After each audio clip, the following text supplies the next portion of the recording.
მოსკოვის სასამართლომ წინასწარი პატიმრობა შეუფარდა იმ ორ პირს, რომლებიც ეჭვმიტანილი არიან 6 თებერვალს მოსკოვში საცხოვრებელ სახლთან რუსი გენერლის მკვლელობის მცდელობაში ბრალდებულისთვის დახმარებაში.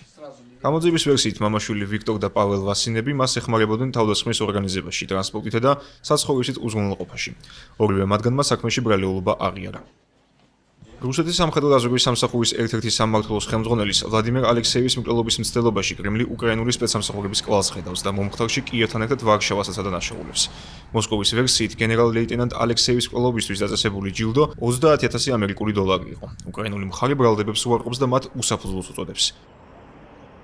ბოლო მსგავსი შემთხვევების გათვალისწინებით, როდესაც რუსი სამხედრო მაღალჩინოსნები მოკლეს ან მათზე თავდასხმას წდეს, აჩვენებს, რომ მოსკოვი უკრაინის ხელისუფლებას ადანაშაულებს, რომელსაც თავად კიევის რეჟიმს უწოდებს. რუსული სახელმწიფო მედიის თანახმად 10 თებერვალს ქვეყნის სპეცსამსახურებმა დუბაიში დააკავეს ვლადიმერ ალექსეევის მკვლელობის მცდელობაში ბრალდებული. მათვე გაავრცელეს ვიდეო მასალა, რომელიც კრემლის მედიის მიხედვით ბრალდებულის მოსკოვში ჩაყვანის კადრებს ასახავს. გენერალი, რომელსაც 6 თებერვალს მოსკოვის ჩრდილო-დასავლეთში ესრულეს, 2011 წლიდან არის რუსეთის თავდაცვის სამინისტროს რიგებში. ის მონაწილეობდა სირიაში მოსკოვის მიერ წარმოებულ სპეციალურ სამხედრო ოპერაციაშიც, რომლის მიზანი ტერორისტულ დაჯგუფება ისლამურ სახელმწიფოსთან ბრძოლა და ბაშარ ალ-ასადის რეჟიმის შედარჩუნება იყო. ვლადიმერ ალექსეევი ევროკავშირისა და გაერთიანებული სამეფოს მიერ სანქცირებული კიდევ ერთი რუსი მაღალჩინოსანია. ევრობლოკმა და ლონდონმა ის დაადანაშაულეს 2018 წელს სერგეი სკრიპალისა და მისი ქალიშვილის ნოვიჩოკით მოწამვლის ორგანიზებაში.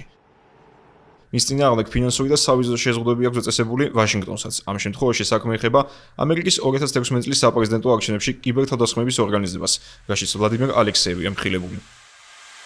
დასავლური სახელმწიფოებისგან განსხვავებით, მოსკოვისთვის ვლადიმერ ალექსეევი ამ საქმეში ეჭვმიტანილად მიჩნეული არ არის და კრემლმა მას 2019 წელს სახელმწიფოს გმირის წოდება მიანიჭა.